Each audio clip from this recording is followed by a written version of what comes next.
नमस्कार दोस्तों, स्वागत है आप सभी का हैशटैग एक चर्चा आपके साथ। मैं हूं आदित्य धनराज। मित्रों, प्रतिदिन करते हम एक नई चर्चा। आज हम करेंगे नई चर्चा। दोस्तों, प्रतिदिन हम एक नई चर्चा करते हैं और प्रत्येक चर्चा का एक नया विषय होता है। दोस्तों, मैं आपको बता दूं, जो हमारी जो चर्चा होती है, प्रत्येक दिन एक नई चर्चा होती है और नई चर्चा में हमेशा एक ऐसा विषय लाया जाता है जिससे आपको अवगत होना बहुत ही जरूरी है। और जिस विषय पर हम चर्चा करते हैं वो आपके लिए बहुत ही इम्पोर्टेंट है। और मैं आपको बता दूं मित्रों कि ज़्यादातर जो हम चर्चा अपने विषय का लेते हैं वो ज़्यादातर महत्वपूर्ण क्रांतिकारियों को लेते हैं जिन्होंने भारत के स्वतंत्रता संग्राम में अपनी महत्वपूर्ण भूमिका निभाई है, जिनके नाम इतिहास में छुपे हुए हैं, जिनके इतिहास में नाम लिखे तो हुए हैं लेकिन उन नामों से हम अनभिज्ञ हैं।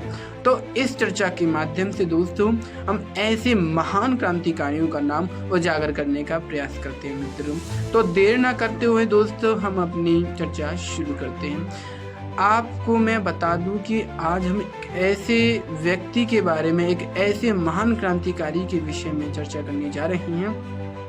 शायद मुझे लगता है कि शायद ही उनसे कोई परिचित नहीं होगा, शायद उनके नाम से कोई परिचित नहीं होगा।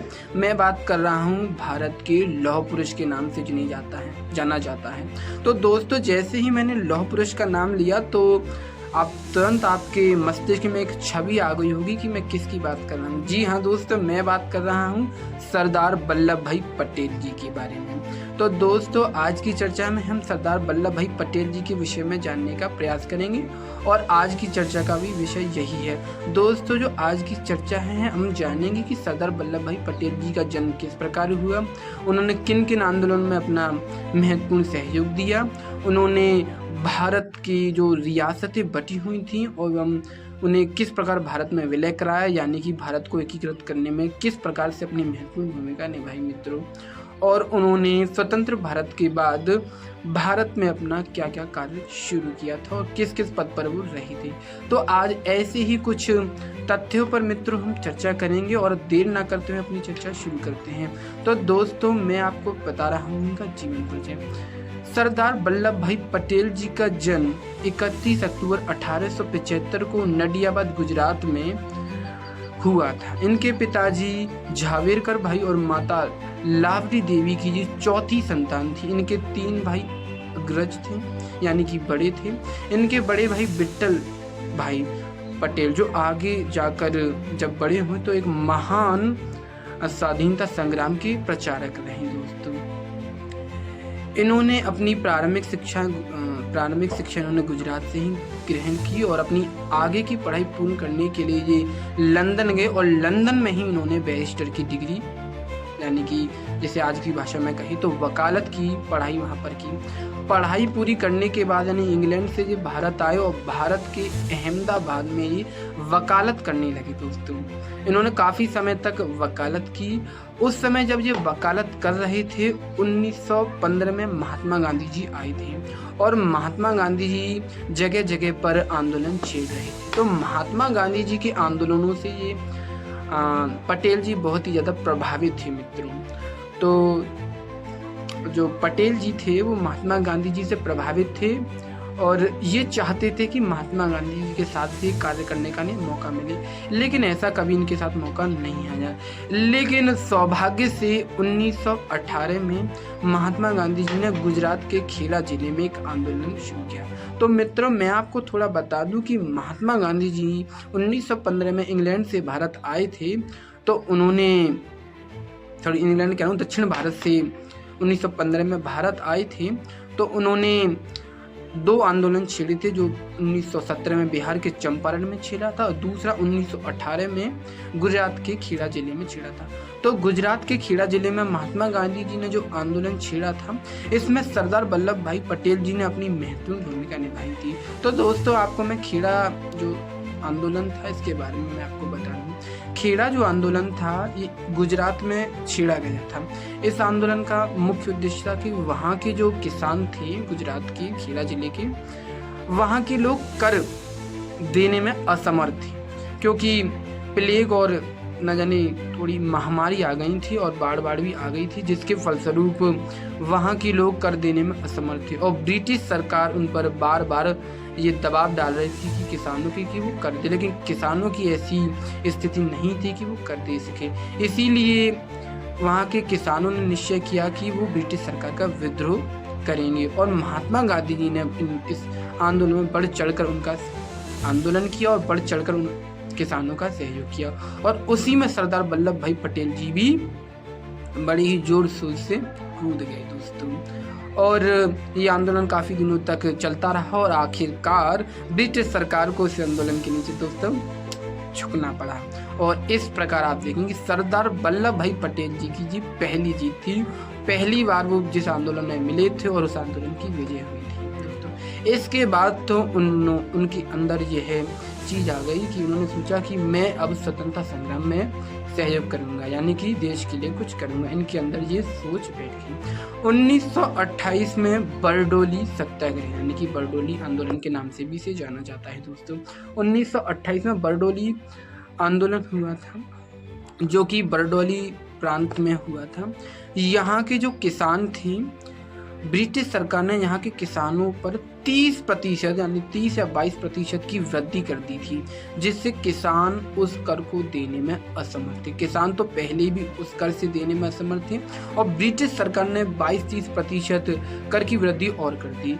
इसके खिलाफ किसान लोग वहाँ के क्या कर रहे थे, विद्रोह कर रहे थे। इसमें सरदार वल्लभ भाई पटेल जी कूद पड़े और उन किसानों का सहयोग करने पड़े और इस प्रकार कुछ समय तक ये आंदोलन चलता रहा और आखिरकार सरदार वल्लभ भाई पटेल जी की इसमें जीत हुई। और वहाँ जब इस आंदोलन की जीत थी तो वहाँ की महिलाओं ने सरदार वल्लभ भाई पटेल जी की बहुत ही प्रशंसा की मित्रों, और उन्होंने सरदार वल्लभ भाई पटेल जी को सरदार के नाम से पुकारा और सरदार जी ने उस नाम को अपनी उपाधि के रूप में ग्रहण किया। तब से सरदार वल्लभ भाई पटेल के नाम से उन्हें जाना जाता है मित्रों। फिर दोस्तों वो और भी आंदोलनों में सहयोग करते रहे। धीरे धीरे भारत 15 अगस्त 1947 को आज़ाद हो गया था। लेकिन दोस्तों मैं आपको बता दूं कि 15 अगस्त 1947 को भारत भले ही आज़ाद हो गया था, लेकिन भारत में उस समय 562 रियासतें थी, जो कि भारत की 40% भाग थी। दोस्तों मैं आपको बता दूं, जो 562 रियासतें थीं, जो भारत का 40% भाग थी, उन्हें मनाना कोई सिंपल कार्य नहीं था। तो सरदार वल्लभ भाई पटेल जी ने स्वतंत्रता संग्राम आज़ादी के कुछ समय पूर्व ही उन रियासतों को भारत विलय में होने का निश्चय किया था दोस्तों। तो वो वीपी मेनन जी के साथ मिलकर उन 562 रियासतों में मिलने के लिए चले गए। यानी सभी जो रियासतें होती, रियासतें मैं आपको बताऊं तो रियासतें एक छोटी भाग हुआ करती थी, जिसमें एक छोटा छोटा राज्य शासन किया करता था। तो सरदार वल्लभ भाई पटेल जी ने यह निश्चय किया कि 562 रियासतों को भारत में मिलाने का उन्होंने निश्चय किया, क्योंकि उस समय जानते हैं कि उस समय भारत और पाकिस्तान 2 हिस्से में बढ़ चुके थे। जो कुछ रियासतें भारत के हिस्से में आनी थी, कुछ रियासतें पाकिस्तान के हिस्से में आनी थी।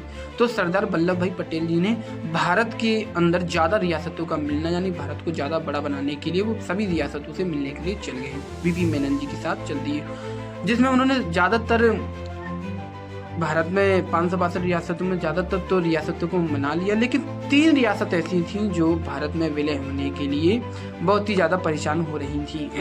यानी कि सरदार वल्लभ भाई पटेल ने बड़े ही साम दाम दोनों का तो अपना लिया अपनी नीति, लेकिन दंड बाकी रह गया था। तो सरदार वल्लभ भाई पटेल जी ने अब दंड को अपनाया। जूनागढ़ की बात कर रहा हूँ मैं। भारत में सभी ज़्यादातर जो रियासतें वो मिल गई थी और कुछ पाकिस्तान में मिल चुकी थी। तो क्या हुआ कि 3 ऐसी रियासतें जो भारत में मिलने पर बहुत ही ज़्यादा ड्रामा कर रही थी। पहली थी जम्मू कश्मीर, दूसरी थी जूनागढ़ और तीसरी थी हैदराबाद रियासत। तो दोस्तों इन तीनों के बारे में मैं आपको बता दूं कि जूनागढ़ सौराष्ट्र के निकट थी, जो गुजरात के पास है, और आपको मैं बताऊं जो पाकिस्तान से काफ़ी दूर थी। लेकिन जूनागढ़ का जो राजा था वो पाकिस्तान में मिलने के लिए आग्रह कर रहा था, लेकिन वहाँ पे जूनागढ़ पे शासन एक मुस्लिम का शासन था और वहाँ पर ज़्यादा जो पॉपुलेशन थी वो हिंदू की थी, और हिंदू लोग नहीं चाहते थे कि वो पाकिस्तान के साथ मिलें, वो चाहते थे भारत के साथ मिलने का। लेकिन वहाँ का नवाब चाहता था कि वो पाकिस्तान के साथ मिले। तो इसी को देखते हुए सरदार वल्लभ भाई पटेल जी ने भारत की सेना जूनागढ़ में प्रवेश करवा दी, जिससे क्या हुआ, जिससे डरकर वहां का जो नवाब था वो पाकिस्तान भाग गया। यानी कि 9 नवंबर 1947 को वो पाकिस्तान भाग गया और जूनागढ़ को भारत में मिला दिया गया दोस्तों। अब हैदराबाद की बात करते हैं। हैदराबाद भी बहुत ड्रामा कर रहा था दोस्तों। क्या हुआ कि उसको पाकिस्तान, हैदराबाद तो आप जानते हैं कि भारत के दक्षिण में और बीच और चारों तरफ से भारत से घिरा हुआ है दोस्तों, नक्शे में देखिएगा। तो पाकिस्तान को पता था कि मैं तो इसे ले नहीं सकता, तो उसने क्या कहा, उसने हैदराबाद को ये प्रोत्साहित किया कि तुम एक स्वतंत्र राज्य बन जाओ। क्या बन जाओ? स्वतंत्र राज्य। तो स्वतंत्र राज्य बन जाओ, लेकिन सरदार वल्लभ भाई पटेल जी पाकिस्तान की सभी चालाकियों से अवगत थे। वो जानते थे कि पाकिस्तान कुछ ऐसी न ऐसी फूट फाड़ के रहेगा। तो सरदार वल्लभ भाई पटेल पाकिस्तान की सभी नीतियों से परिचित थे। तो वो हैदराबाद के पास गए। तो हैदराबाद की रियासत नवाब ने कह दिया कि हम किसी के साथ नहीं मिलेंगे, हम स्वतंत्र राज्य बनेंगे। लेकिन भारत में एक स्वतंत्र राज्य रह नहीं सकता था बीचों बीच में। तो उन्होंने भारत की भारी सेना भेजकर हैदराबाद को भी अपने साथ 1948 में मिला लिया। अब तीसरी रियासत बचती है हमारी जम्मू कश्मीर दोस्तों। जो जम्मू कश्मीर थी दोस्तों रियासत, वहाँ के राजा हरि सिंह थे। जो हरि सिंह राजा थे वो क्या कह रहे थे, वो चाह रहे थे कि ना तो वो पाकिस्तान के साथ रहेंगे ना वो भारत के साथ मिलेंगे, यानी कि वो स्वतंत्र राज्य के रूप में रहेंगे। तो भारत ने उनकी बात पर ध्यान नहीं दिया, लेकिन पाकिस्तान इस बात से बहुत ही ज़्यादा, यानी पाकिस्तान पर नजरें बिठाए बैठा था। कुछ समय बाद पाकिस्तान ने धीरे धीरे चुपके अपनी सेना जम्मू कश्मीर पर भेजी और बहुत सारा हिस्सा जम्मू कश्मीर का अपने अधिकार में ले लिया जबरदस्ती। और वहाँ के जो लोग थे, पाकिस्तान उन सेनाओं द्वारा उन सेना पर अत्याचार करती थी, इसीलिए वो राजा घबरा गए और राजा घबरा कर क्या करने लगे, भारत की शरण मांगी थी। सरदार वल्लभ भाई पटेल जी ने पहले ही कहा था जवाहरलाल नेहरू से कि जम्मू कश्मीर में पहले ही सेना भेजकर उसको भारत के अधीन कर लिया जाए, लेकिन जवाहरलाल नेहरू ने इसे अंतर्राष्ट्रीय समस्या कह दी थी और उसे यूएन में लेकर चले गए थे, जो आज तक सुलझ नहीं पाया। लेकिन सौभाग्य से हमारे माननीय प्रधानमंत्री नरेंद्र मोदी जी के नेतृत्व में धारा 370 हटा दी गई और भारत में जम्मू कश्मीर जो अलग राज्य का अपना दायित्व लेता था उस हटा दिया गया और वो भारत में पूर्ण रूप से मिल गया दोस्तों। और भारत के 2 नए केंद्र शासित प्रदेश बने, जम्मू कश्मीर और लद्दाख मित्र। तो इस प्रकार भारत में सरदार वल्लभ भाई पटेल जी ने अपनी कितनी महत्वपूर्ण भूमिका निभाई थी, हम उसे नहीं भूल सकते दोस्तों। और आप देखते हैं कि 562 रियासतों को मिलाना कितना टफ हो गया दोस्तों, और सभी रियासतों से प्रेम से बातें करना। तो सरदार वल्लभ भाई पटेल जी ने यही नहीं कि केवल नीति अपनाई, दंड की, किसी ना भेजी, उन्होंने सबसे पहले प्यार से बातें की। प्यार से नहीं मानी तो फिर जानते हो क्या अंजाम हुआ, फिर तो उन्होंने अपनी नीति चलाई दी और इस प्रकार भारत एक विशाल देश बन पाया दोस्तों। और मैं आपको बताऊं कि सरदार वल्लभ भाई पटेल 1947 के बाद पहले उप प्रधानमंत्री के रूप में उन्होंने कार्य किया और पहले ही गृह मंत्री के रूप में उन्होंने कार्य किया। गृह मंत्री के कार्य के रूप में ही उन्होंने सभी रियासतों को मिलाने का प्रयास किया और इस प्रकार 1850 यानी कि 15 दिसंबर 1850 में उनकी मृत्यु हुई। उनकी मृत्यु हम सभी के लिए बहुत ही दुखदायी है, लेकिन आज वो हम सभी के लिए जिंदा है और माननीय नरेंद्र मोदी प्रधानमंत्री जी ने गुजरात में उनकी सबसे ऊंची प्रतिमा लगाई है, जिसे स्टैचू ऑफ यूनिटी के नाम से भी जाना जाता है दोस्तों, यानी एकता का प्रतीक। और माननीय प्रधानमंत्री जी ने एकता दिवस यानी 31 अक्टूबर से एकता दिवस घोषित किया है। तो बहुत ही हम सभी के लिए बहुत ही सराहनीय है और हम सभी ऐसे क्रांतिकारियों को याद रखेंगे। तो दोस्तों आज की चर्चा यहीं समाप्त होती है, फिर आपसे मुलाकात होगी एक नई चर्चा पर।